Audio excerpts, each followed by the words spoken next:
नमस्कार। 10th class chapter चल रहा हमारा राजनीतिक दल। क्वेश्चन नंबर 17 है, राष्ट्रीय दल और प्रादेशिक दल या क्षेत्रीय दलों में अंतर क्या है। तो राष्ट्रीय दल होता है उसका प्रभाव पूरे देश में होता है, और जो क्षेत्रीय या प्रादेशिक दल होता है उसका प्रभाव पूरे देश में नहीं होता, वो तो किसी विशेष क्षेत्र या एक राज्य तक ही सीमित होता है। राष्ट्रीय दल की शाखा पूरे देश में होती है, क्षेत्रीय दल की शाखा एक राज्य या एक क्षेत्र तक सीमित होती है।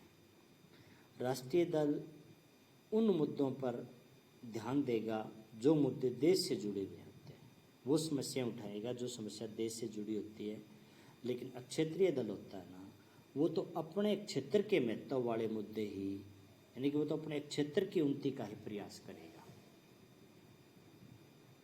ये जो 6 बात के राष्ट्रीय दलों की संख्या बढ़कर नए सिस्टम के अनुसार इसने 8 बताए हैं, जिसमें 2 नए इसमें शामिल हुए हैं, एक तो तृणमूल पार्टी और एक एनपीपी। पहले 6 थे हमारे, अब इन 2 नए को शामिल किया गया है राष्ट्रीय पार्टी के अंदर। दल प्रणाली 3 हमने पढ़ी है। एक दलीय में एक ही दल होता है, अन्य दल कोई अधिकार नहीं होता, एक ही दल का शासन होता है। 2 दलीय में 2 दल होते हैं,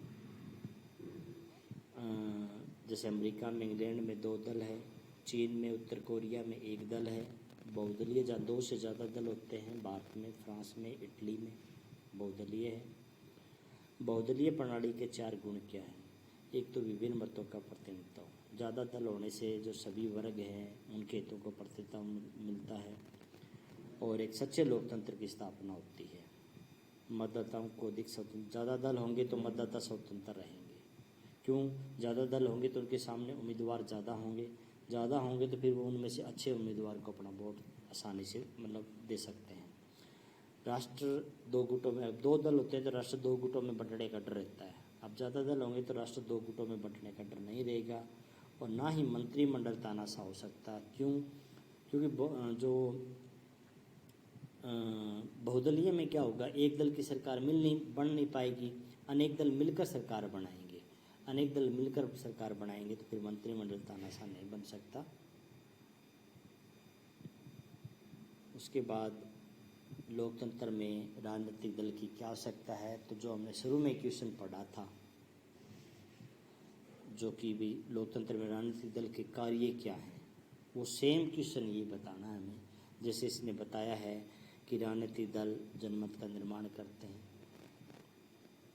अगर सरकार कोई, जो विपक्षी दल होता है, खासकर विपक्षी दल का काम ही क्या है कि सरकार को ऐसी नीति बनाती है जो जनता के कल्याण के लिए अच्छी नहीं है, तो विपक्षी दल उस मुद्दे को जनता के बीच में लाकर लाएगा, और सरकार को जनता के कल्याण को अपनी नीतियाँ बदलनी पड़ेगी, सरकार को अपनी नीति चेंज करनी पड़ेगी, क्योंकि विपक्षी दल उसके ऊपर दबाव बनाएगा, अपने लिए वो जनमत का निर्माण करने की कोशिश करेगा।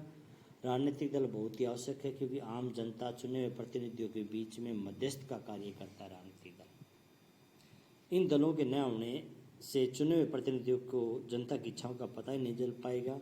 इस प्रकार राजनीतिक दलों का होना बहुत ज़रूरी है। राजनीतिक दल चुनाव के समय लोगों को अपने प्रतिनिधियों का चुनाव करने में सहायता करते हैं। जो वोटर रहते हैं वो व्यक्तिगत तौर पर उम्मीदवारों के विचार के बारे में नहीं जानते, मगर अगर कोई उम्मीदवार किसी दल का है तो उसकी विचारधारा के अनुसार उम्मीदवार की वो पहचान करते हैं, इसकी विचारधारा कैसी है। प्रत्येक राजनीतिक दल जनता की समस्याएं सरकार तक पहुंचाने की कोशिश करता है। देश में राजनीतिक स्थिरता आती है, क्योंकि हमने पहले पढ़ा था कि अगर अलग अलग व्यक्ति चुनाव लड़ेंगे तो फिर सरकार बनाने में दिक्कत आती है।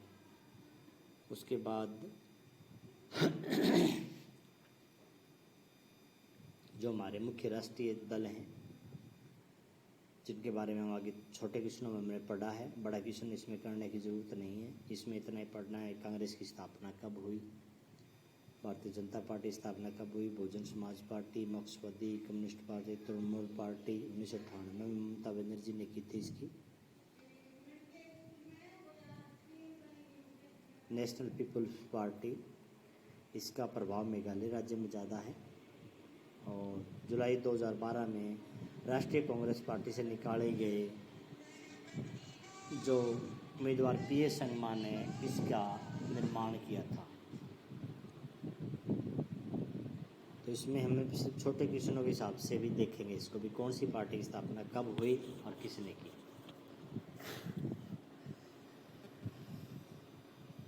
आगे है राजनीतिक दलों के लाभ क्या हैं, हानियाँ क्या हैं। तो लाभ में राजनीतिक दल जनता के कल्याण के लिए नीतियाँ कार्यक्रम बनाते हैं, मतदाता उस दल का चुनाव करते हैं जो उनको अच्छा लगता है। राजनीतिक दल सत्ता में होता है वो देश के लिए कानून बनाता है, परंतु जो दल सत्ता में नहीं होता वो सरकार की देख रेख करता है। जो दल चुनाव में बहुमत प्राप्त करता है उसको सरकार बनाने का अवसर मिलता है, और जो दल सरकार नहीं बना पाता वो विपक्ष का कार्य करता है। राजनीतिक दलों के कुछ हानियाँ बताई हैं इसने। तो हानियों में एक तो राजनीतिक दलों के नेता हैं वो भ्रष्ट हो चुके हैं, गलत कार्यों में लगे होते हैं, यानी यहाँ तक कि चुनाव के अंदर भी वो गलत कामों को बढ़ावा देते हैं। दूसरा, राजनीतिक दलों की जो कमान होती है वो कुछ ही लोगों के हाथ में होती है। जो छोटे मोटे नेता होते हैं उनकी मांगों पर तो ध्यान ही नहीं दिया जाता।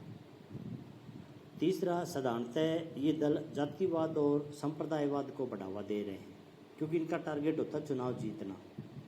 तो कई बार ये चुनाव जीतने के लिए एक जाति को दूसरी जाति के खिलाफ भड़काते भी हैं, इससे कई बार हिंसा भी होती है, ये गलत भी है। और इससे देश में समूहवाद की भावना बढ़ती है, समूहवाद को बढ़ावा मिलता है, इससे फिर देश की एकता को खतरा है।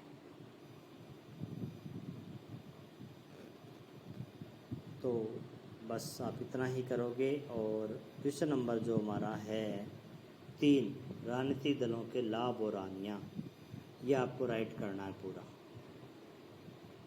ये आपके राइट का क्वेश्चन है, पूरा राइट करना है क्वेश्चन नंबर 3। बाकी लगभग हमारा चैप्टर पूरा हो चुका है।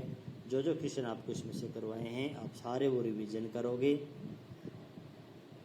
और क्वेश्चन नंबर 3 आप लिखोगे। धन्यवाद।